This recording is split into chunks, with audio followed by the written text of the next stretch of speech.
and welcome to episode 4 of a Big Knit podcast. My name is Chloe, and this is my podcast or my vlog all about my knitting projects and plans, and occasionally like other cozy or crafty hobbies. I've talked about some sewing in the past. I'm also occasionally going to talk about books that I've read, and when I say read, I mean listen to the audiobook. It has been a few weeks since I've had time to film anything, and I will say, full disclaimer, this is my third time trying to get this video. The first time was just like absolute chaos, and then the finished video ended up being an hour and a half, and so I was like, that is too long. And the second video, I got part of the way through and then my camera died, and I didn't notice, and so I filmed the whole thing, and then at the end I was like, ooh. So try number 3. Fingers crossed. One piece of, not gonna say like admin, but one piece of something before I'm gonna get going is that I would love to do a knit and chat video. I think they're so fun. I love watching them. So I'm just gonna put a link to a Google form down in the description box, and if you have any questions that you feel like you would like to hear me talk about, feel free to submit them. They can be knitting related or non-knitting related, whichever you'd like. I am also learning that I am terrible at doing the what I'm wearing portion of this because I always forget. So, what I am wearing. This is my first ever Tolsta tee, and I knit this not quite a year ago. I believe I knit this in January of this year. And it's knit from Barocco Cotton DK, I think. And I think it's maybe a blend of Pima cotton and rayon. I can't really remember, it was so long ago. I, from this, learned that I don't like my necklines quite as big as this. So now when I knit a Tolsta tee, I start with a neckline for a couple sizes down, and then I usually increase up to the size following that. But I get a lot of wear out of this around the house. It does stretch out so much along here that it will eventually fall off my shoulder, so I don't generally wear it out a ton, but I wear it around the house. It's comfortable. I've put it through the washing machine, and I would say that the yarn has held up surprisingly well. Originally when I finished it, I didn't really like the yarn that I had used, and I still would say that I probably wouldn't use it again just because it's so round, if that makes sense. And sometimes you get round yarn and then, after it's been blocked, it kind of relaxes and it's no longer so round. This is clearly still very round when I look at it. It's not my favorite, but in terms of durability, it's good. I like it. And I have 2 finished objects today, as well as 6 whips to talk about. There is a 7th whip, but I don't know where it is. My house is absolute malarkey. You can't see it, but I can see it. And I'll talk about why that is at the end, just so if you don't care, you don't have to listen to it. But yeah, I've lost one of my project bags somewhere in the house. It will return. Oh, what is happening? It will return. But for today, I'll just talk about the 6 that I have with me. Okay, so first, finished objects. My first finished object, singular, is my Melete beanie by Sari Nordlund. And I knit this in Sandnes Garn Tin Silk Mohair and Cascade 220 fingering, both in the natural colorway, so undyed.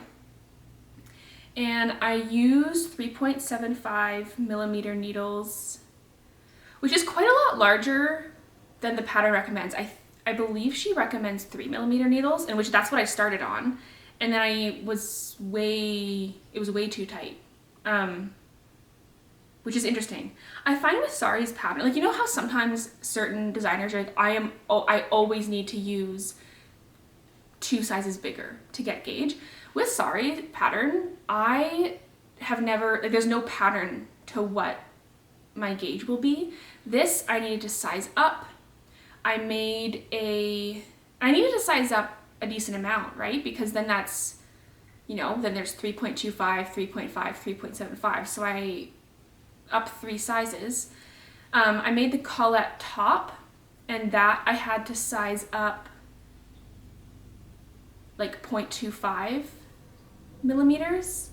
And I'm working on a sweater, and I actually had to size down on the sweater. So there's no rhyme or reason. It just is what it is. That was a bit of a rant. I made the largest size in this pattern. I believe it comes in 3 sizes, and I made the largest size because my vision was white, well, cream, relaxed, and squishy. And I think that is what I have. Oh, are we focusing? I think so. I hope so. So I haven't worn it yet. We are definitely getting into fall weather here, but as of right now, it hasn't really been warm enough. The construction of this makes it so it's like the long tube that's folded in on itself, which means that the brim is 4 layers. So I need to wait until it's much colder to wear this, otherwise I will roast. And the construction of the pattern was interesting. So it starts with what's it called? What is it called? I don't know. The name is gone.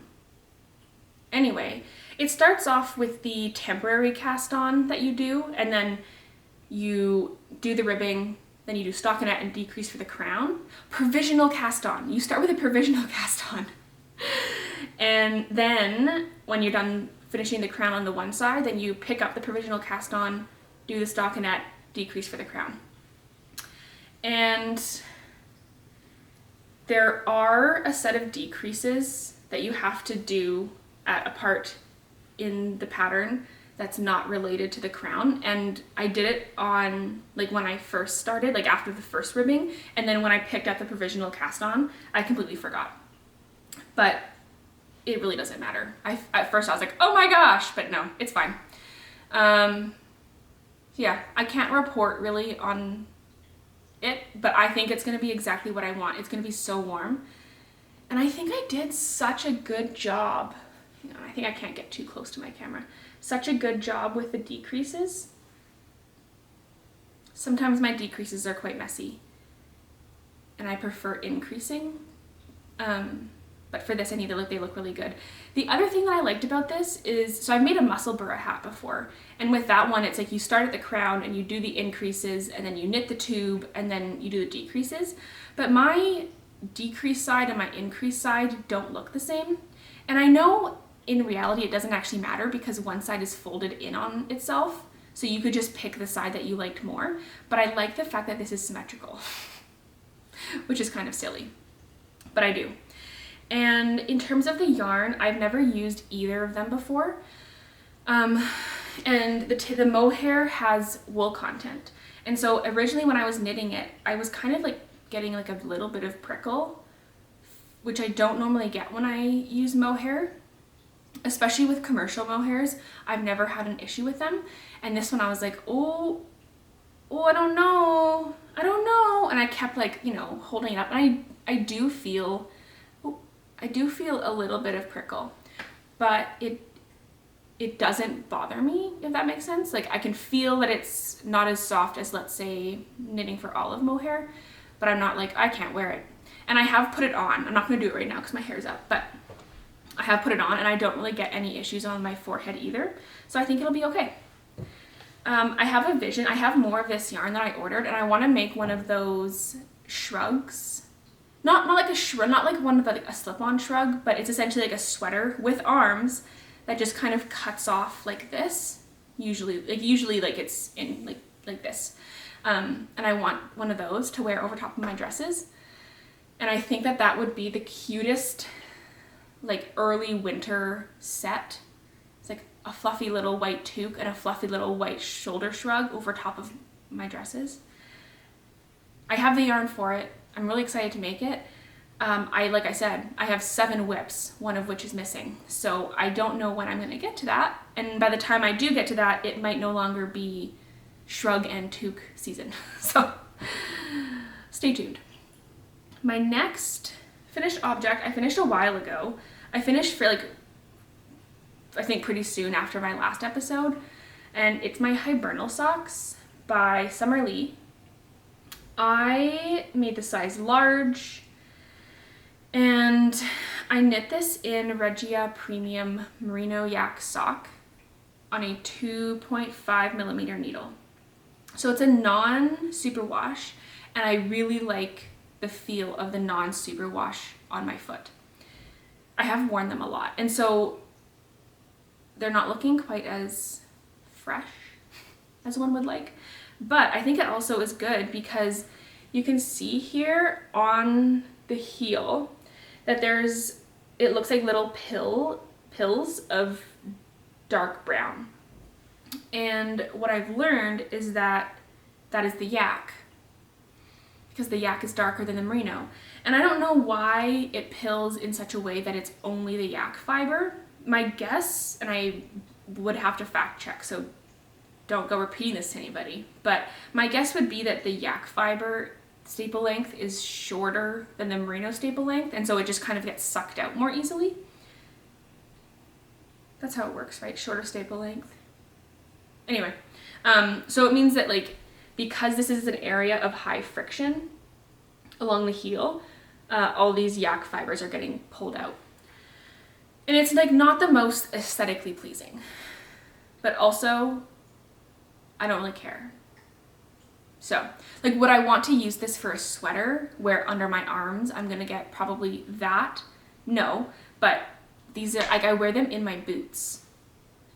So the one modification that I made, 2 modifications technically, is for the ribbing at the top. I did a 2x2 rib rather than the 1x1 rib that it calls for, and I shortened the length of the leg. I don't really like tall socks, and what I want in a wool sock is to just pop over the top of my blendstones, which this does. And the other thing is that I think I made them just a hair too short on the foot.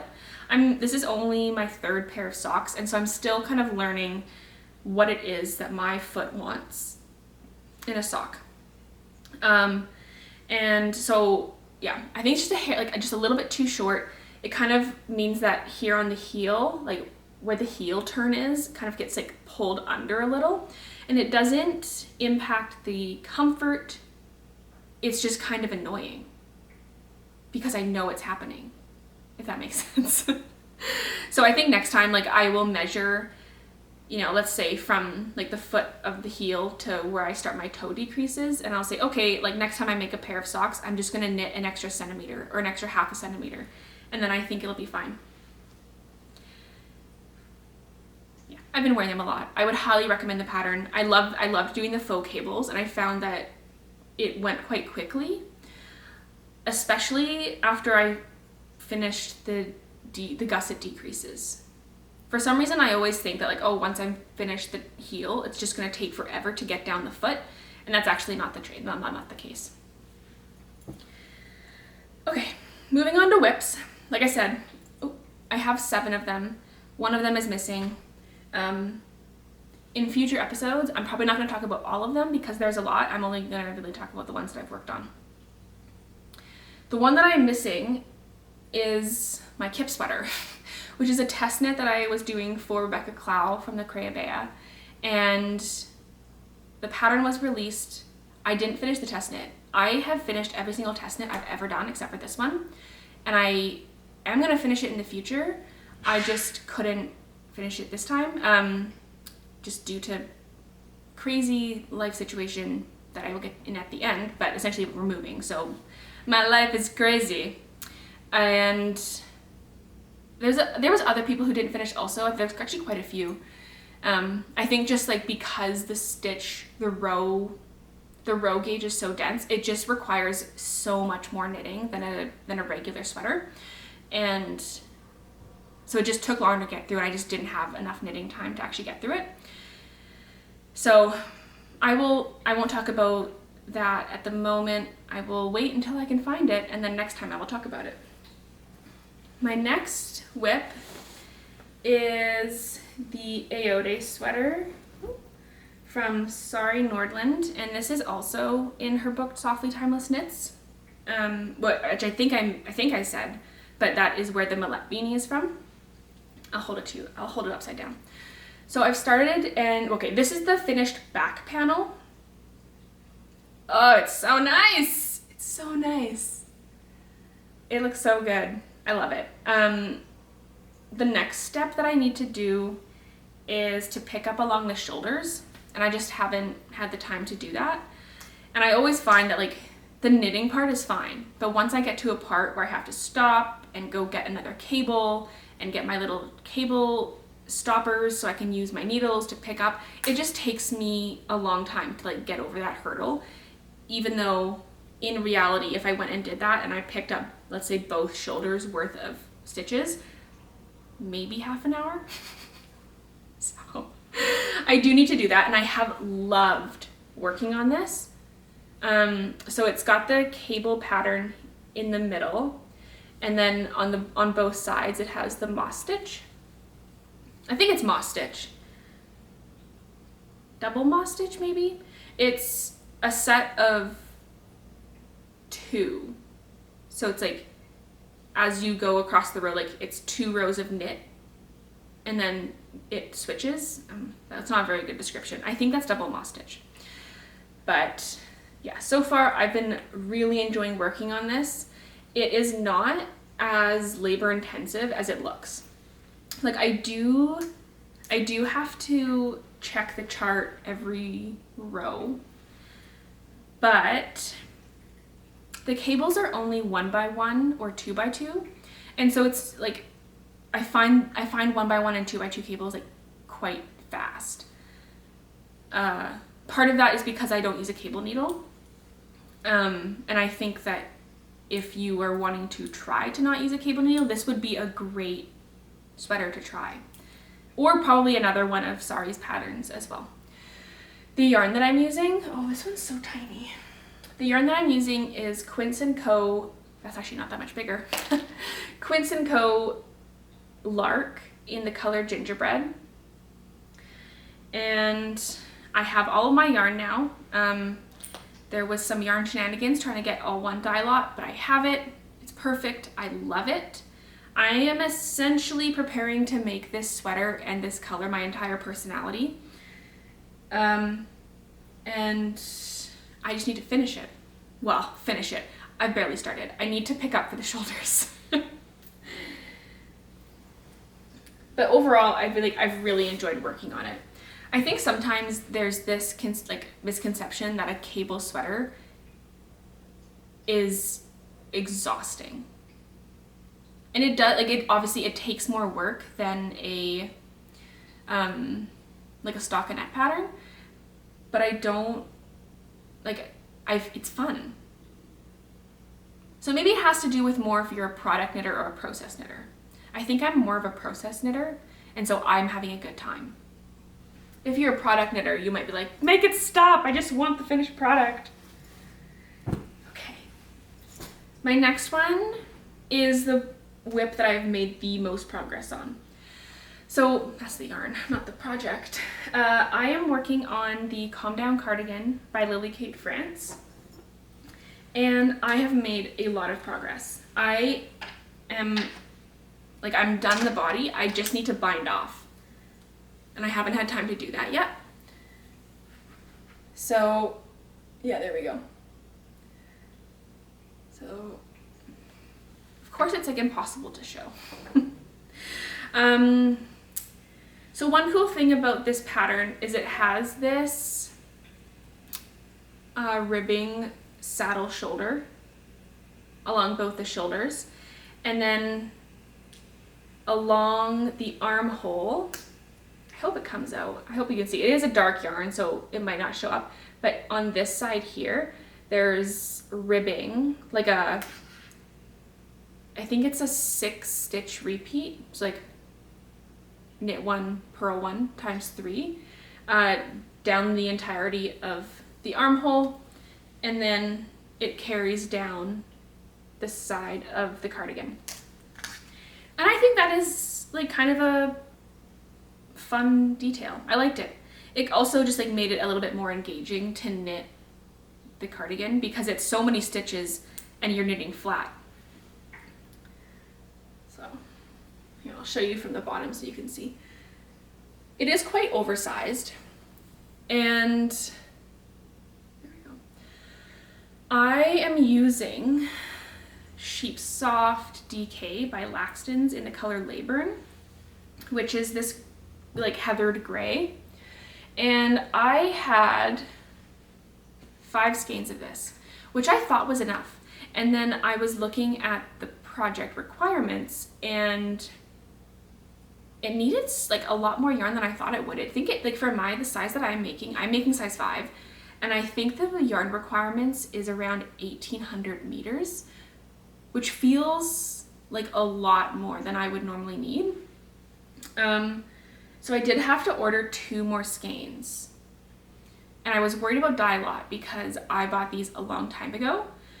And I did some reading online, and people were of the consensus that the dye lots for Laxton's, like I think this might be 2 different dye lots.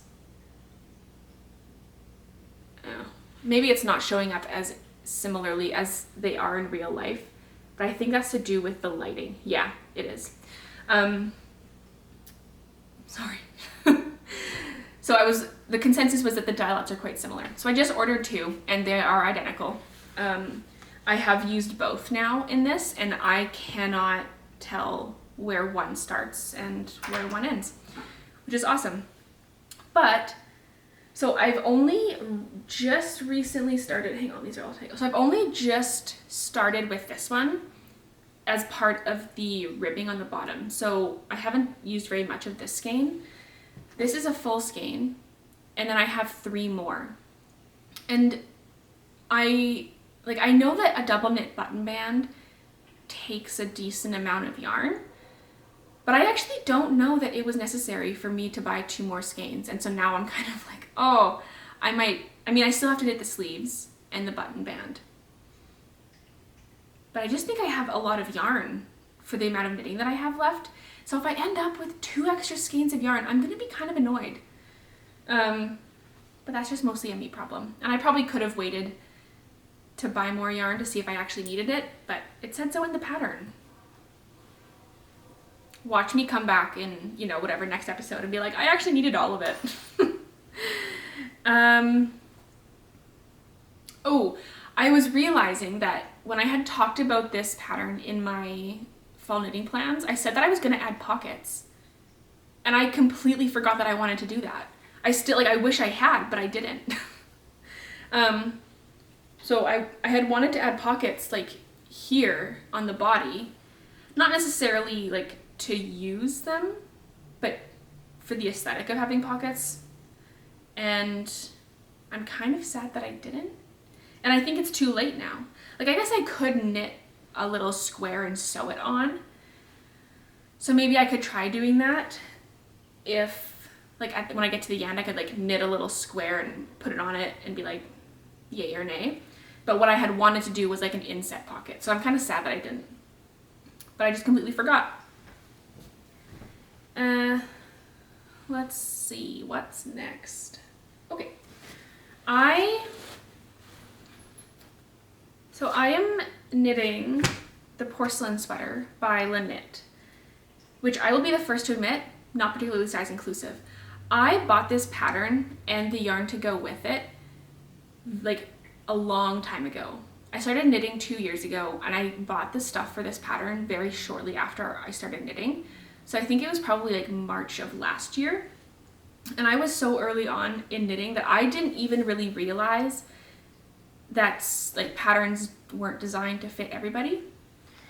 And so like I actually even own patterns that don't fit me because I was like, oh, that's nice, and I bought it. And then I've now gone and looked at some of the patterns, being like, oh, I have this pattern for this tank top, I should make that. And I go and I'm like, it actually won't fit my bust. the lessons are learned. But for this, I had purchased the yarn for it, and I've looked at other patterns, and I couldn't really find something that was was a good fit for the yarn type and the yarn quantity that I had. And so I was like, you know what, just make it. So I have cast it on. This is the start of the back panel. Oh my gosh. I will say it's gorgeous. I love the pattern. I think that this yarn, so the pattern calls for, I believe, a fingering and a mohair. I am using a sport weight. And that's just because there's no real reason. I think maybe when I purchased the yarn for it, I didn't want to spend a huge amount. And so I went with something that I could use one instead of using two together, which, you know, everyone knows kind of increases the cost. So I am using Juniper Moon Farms Organic Patagonia Merino, or I think that's what it is, in the colors Rust and Ivory. And it's really nice. I like it a lot. I've had it in stash for a while, obviously, and I'm really happy to kind of be using it.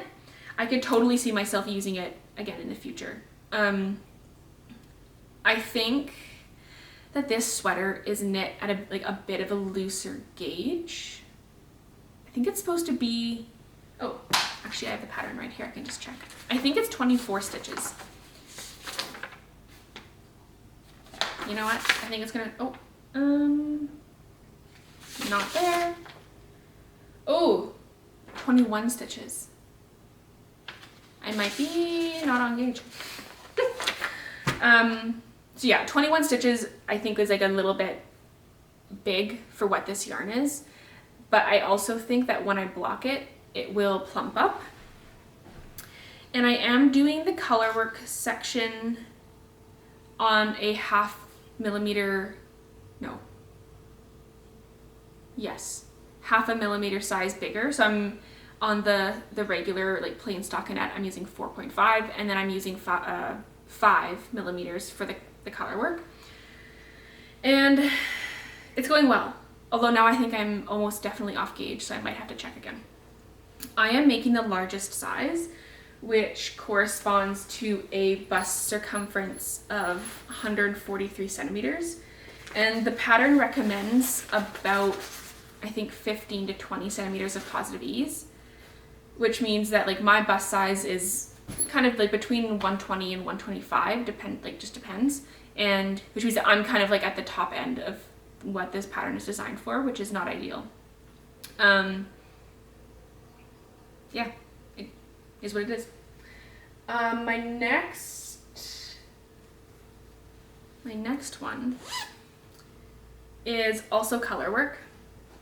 And I got this yarn this month from there was a fiber festival in town. It was fairly small and like 25 vendors, but I went with my friend and it was so much fun.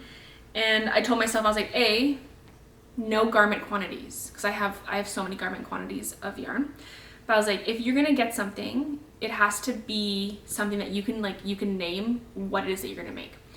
And I knew that I wanted to make myself another pair of colorwork mittens. I finished my songbird mittens, I think in August, or it might have been in July.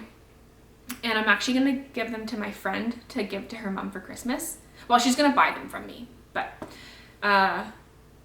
so that's what's happening with those. And I wanted another pair of colorwork mittens for myself. And what I've decided on is the Vikvarvet mittens. And I'm 100% sure I did not pronounce that properly. I believe it is, I believe it's Swedish or Norwegian. Because that classic Scandinavian style mitten that's pointy at the tip. And so if you have known those mittens, you're looking at this and you go, that's not the cuff. And I will go, I know. And the cuff of the mitten pattern is just kind of ribbing with a few stripes of the contrast color. And I decided that I wanted to use the cuff from the songbird mitten because I think it's really beautiful. And so that's what I did. I did have to, when I got to the end of the cuff, I had to play around a little bit with the stitch count. I won't put it on. I'm very early on in the mitten part. I've done the cuff. I'm now on the correct stitch count, and I think my next row is maybe like row 5. So I haven't done a huge amount. The yarn that I picked out at the Fiber Festival is from Nordic Yarns, and it is 100% baby camel. And these like, this one I kind of associate with like peanut butter color almost. Like if you were to mix peanut butter with ice cream, this is what you would get. And then this is kind of like a medium brown. And I think they look really good together. And it's so soft. I have never seen camel yarn before. And I saw it and I was like, wow, it's incredibly soft. It would be perfect for mittens. So I got some. And then when I got home, I was like, how does that even work? You know, like animal fibers, I think most animal fibers could be made into yarn. And so I was curious as to like what the process is for camel. And I was reading about it, and it's kind of like yak. So, you know, sheep are sheared. Sheep are sheared. And then the fleeces are turned into yarn from there. Yak is like the kind of like brushed out. Yak and camel naturally lose their coats seasonally, and so people who are collecting the fiber for yarn like brush out the hairs. And I thought that was really cool. The pattern is only like the pattern motif is only one size, and the way that you get different sizes of mittens is by using different size needles, which I will say not my favorite method, but also it's kind of nice that they talk about that option because not all hands are the same size. And I picked this pattern because I decided I wanted something less realistic than the songbird mittens. But a lot of the Norwegian style mittens, the patterns on them are quite like geometric. And then this pattern is like, I would say like more like floral in like when I look at it, I'm like, this is softer, like less hard angles. And I really liked that. So that's why I picked this one. I saw it because, I think it's Florence Miller, that's her name, from Handmade by Florence. She made them, I think, last year, and she was showing them on her podcast, and I was like, oh, those are nice. So that's what I did. And, okay, 2 more whips. Second last whip is this. It is the Archer Beanie by Sari Nordlund. And, oh, the yarn's so pretty. I cast this on. This is my most recent cast on. So really, I had absolutely no business doing it. But what I was finding was that aside from my Calm Down cardigan, all of the patterns that I'm working on are cable or color work or, oh, and my kip sweater. I'm sorry, if you can hear the dingling in the background, that's my washing machine going off. The kip sweater is also like a textured pattern. And so what I wanted was something small and portable and easy. And so this is what I picked.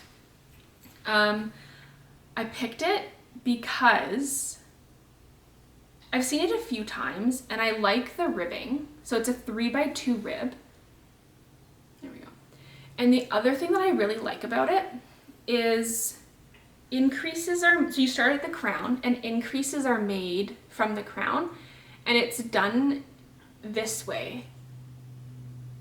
So they're it's a part of the design. It's very intentional.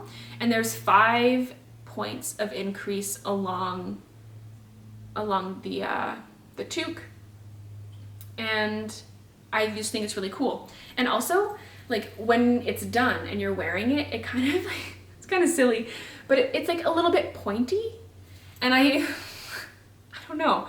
I thought that would be really cute paired with this like cranberry color yarn, because it'll be like very festive and kind of like, I don't know, Christmassy.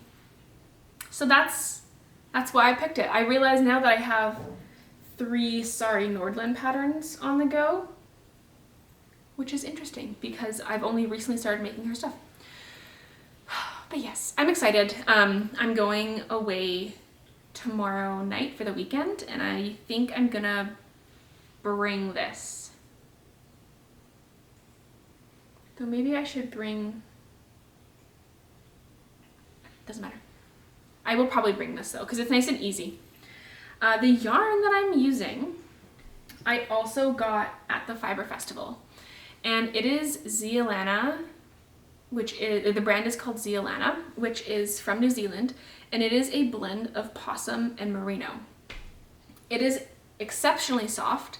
It's nice and squishy. I think it's gonna be nice and warm. I think it'll be great for a toque. It's very expensive, so I bought 3 skeins for this toque. It's not skeins, sorry, 3 balls. And the reason why you need so much is because the brim is like quite wide and it's folded up 3 times. So there's actually a lot of knitting that goes into this toque. I will also mention that on other YouTube videos that I have seen where people have used possum yarn or possum blend yarn, people can be quite unkind to them in the comments for using possum yarn. And I'm a sensitive girl, so please, if you have a problem with possum yarn, you know, be nice about it. I'm sensitive girly. And also, I had done previously some research when I saw some of these comments, because I was like, I've never, like, what is the problem with possum yarn? And I think the issue that a lot of people have with it is because the possums are being culled. So people have strong opinions. And the reason why I personally feel that I'm okay purchasing and using possum blend yarn is because in New Zealand, possums are highly invasive and they are like detrimental to the ecosystem there. And as a reaction to this, the New Zealand government culls them and like kills them to try to preserve the land and the area for like native species. And then from there, possum fur is harvested or collected for yarn making purposes. And so the reason why I personally don't have an issue using it is because the possums are not killed for their yarn making purposes, like they're for their fur. They are killed because they are harming the ecosystem, and then yarn is a byproduct. So that's my own personal, I suppose, like ethos around that. If you think differently, that's okay. Just remember that let's all be kind. Let's all be kind. And I would say though, like if you are curious about trying it, there is a place in BC where I live that stocks it, and I've actually realized that it's quite hard to come by. Where's my last one? I think it's called Woolly Ewe, like ewe, like E-W-E. Is that how you pronounce it? Woolly Ewe? I think it's Ewe. And they are located near Smithers. So if you're curious, I think she ships. But yeah, not a whole lot other to say on the Archer beanie. It's like it's knitting up quite quickly, and I'm hoping that by the end of the weekend maybe it'll be done. Moving on to my final whip, and this is a Christmas present for my mom. So if you are named Tammy Joe, please exit the premises. And if you don't, I am not to be held liable for the fact that you are now not going to be surprised about your Christmas present. So, thank you. I am making my mom the rose garden wrap. And originally, when I did my fall plans video, I talked about the Morning Rituals shawl by Andrea, not shawl, sorry, the Morning Rituals sweater by Andrea Mowry. And that was, my intention was to make that for my mom.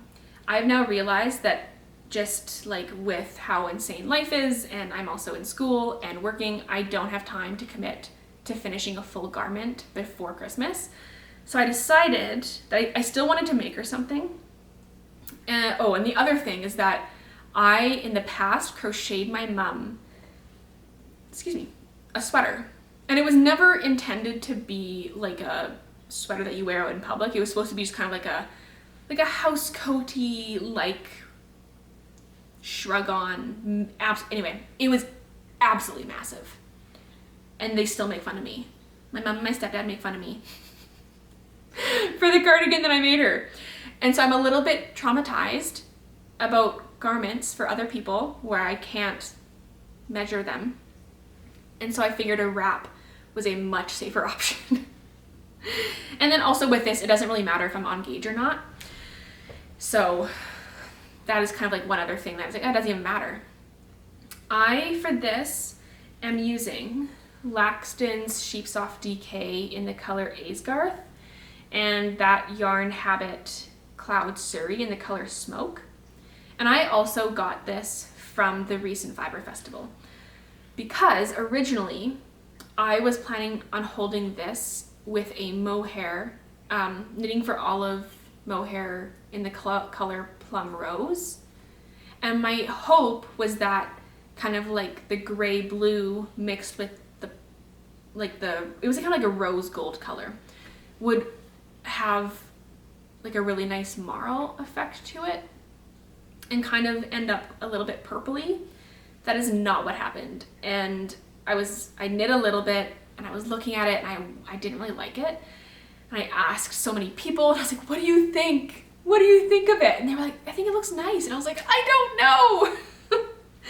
And then my friend and I went to the yarn festival and I saw this and I was like, that is it's not quite a perfect match, but it's pretty close. And so I decided to do this instead. It's also way softer. Like Suri is so soft. And I don't really know what my mom's sensitivity level is. So I think it's also just a safer bet. But this is what I have so far. I haven't done a huge amount. The construction is tip to tip rather than expanding out to make a triangle. So there's a little bit of just ribbing and then you start doing some increases and then there's cabling and also lace. Hang on, I'll just pull it open a little so we can see. And I think it's really beautiful. I saw it and saved the pattern a while ago with the intention like, I'll make one for myself. And I still would consider doing that. I don't know when that would happen, but I thought, like I sent my mom a few things, like, oh, do you like this? Do you like this? And this was one of the ones that she liked. So this is what I went with. I'm still fairly early on, obviously, in the process. There is a lot left to do. It ends up being quite a long wrap. I don't know that I'm going to knit to the full length. Because I think the schematic that I saw says that when you block it, you should be trying to block it out to like 1.8 meters. Is that true? I'm not gonna look. Anyway, it's quite large. I don't think it needs to be that large. I'm just kind of envisioning like something that she can wrap around herself, but it's kind of blanket-like. As I say that, maybe I should just make it huge. We will see. It might be time dependent. Obviously, a Christmas gift has a time limit. But yeah, so far, like, I've been using the chart, and it has written instructions and charted instructions, and I find the chart just, like, very easy. There is cabling and lace on every right side row, but it's not difficult. So, I think it's gonna look really nice when it's done. I'm really excited. I have already told her that I'm making her something, which means that if I make it and I love it, I have to give it to her. I can't keep it for myself. Okay, so that is the end of my knitting content.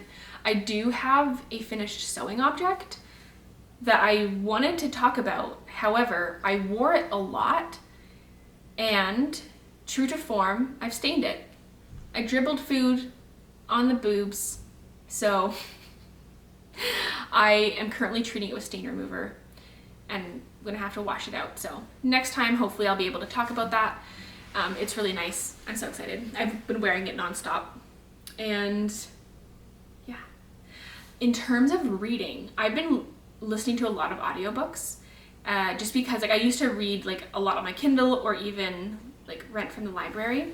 And I found that between work, which is insanely busy at the moment, and also school, I'm doing my master's, I don't have the bandwidth to like read a physical book. But I do like watching TV when I knit, but a big thing is that knitting is perfect audiobook time, because I find that for the most part I can listen to the audiobook and like understand, like, you know, process what they're saying, and I can also knit on something. So I have recently finished Empire of Pain by Patric, Radden, Keefe. And if you haven't ever read or listened to anything by Patric, Radden, Keefe, I highly recommend. He is a nonfiction writer. He's done some writing for The New Yorker, which is like a pretty popular magazine here in North America. My dad has subscribed to The New Yorker for 60 years. Something, not quite 60, but a long time. And he's an excellent writer. So he writes nonfiction, but the books that he writes are written in such a way where it's like very narrative. Like you're listening or reading, like you're reading a story. It just happens to all be true. And he picks like fascinating topics. I've only read 2 of his books so far. I've now added every single one of the things he's ever written to my to-read list. And so the one that I've just finished reading is Empire of Pain, which is a nonfiction book written about the Sackler family, which is the American family who built this kind of like empire of wealth, and is also responsible for the production of the first widely used opiate drugs, which of course has caused just like a myriad of issues. But I would highly recommend. The other book that I've read by him is called Say Nothing, and that is a book that he's written about Northern Ireland and kind of the conflict that exists there between the Protestants and the Catholic populations, and it's focused kind of on the time of the peak conflicts. So I'm like, conflicts still exist, I'm sure, but it's written like about historical information, and it was also excellent. I read that one a long time ago. The other book that I have just read is The Lion Women of Tehran, which is by Marjan Kamali, and I've read one book that she's read. I've read one book that she's written, and I've just been like eagerly awaiting something else from her. And it's a book about essentially like Iranian women. It's fiction, but it was excellent. I loved it. And if I'm going to recommend something by her, like I thought it was so good and I would highly recommend it. The other book that she's written for me is like a 5 out of 5. I don't think very many books are 5 out of 5. The other one is called The Stationery Shop, and I have recommended it to every single person who's ever asked me for a book recommendation. It is probably my favorite book ever. So good. So if you're looking for any new books, those would be my recommendations. And I suppose now I feel like it's so weird transitioning between like little pieces of things. In terms of like why everything is so crazy, I have talked previously, like we've been like thought about like, well, not thought, we were planning on listing our house for sale to relocate cities. And when we were planning on doing that, we kind of assumed that it wouldn't sell. I don't know why we thought that, but like the market where I live is not super fast at the moment. And so we thought that we would list it and it would sit and it wouldn't sell. So then we would take it down and just kind of like live our life over the winter and then try again in the spring when things move a bit faster.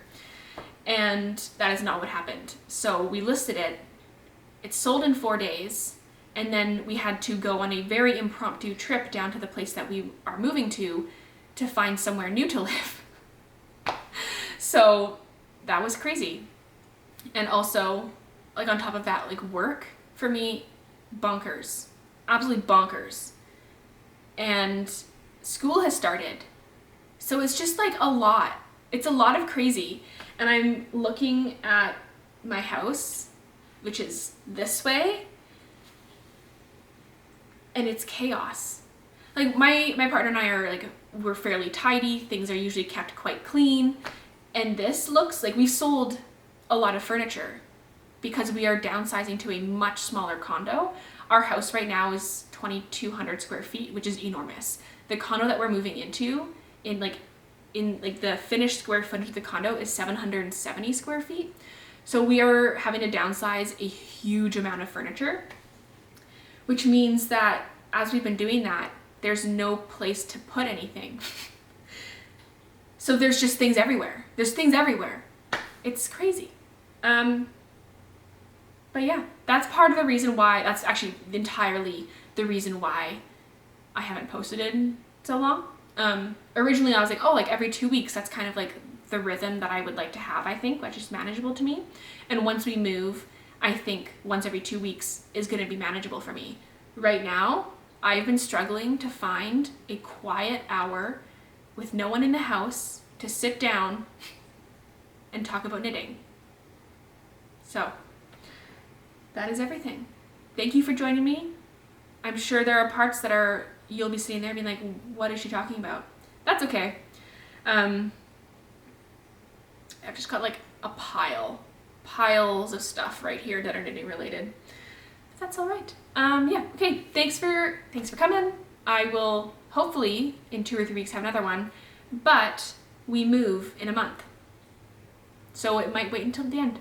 Might wait till we're in a new place. But I hope that you are having a wonderful fall. It is officially fall. I hope sweater weather has come to you.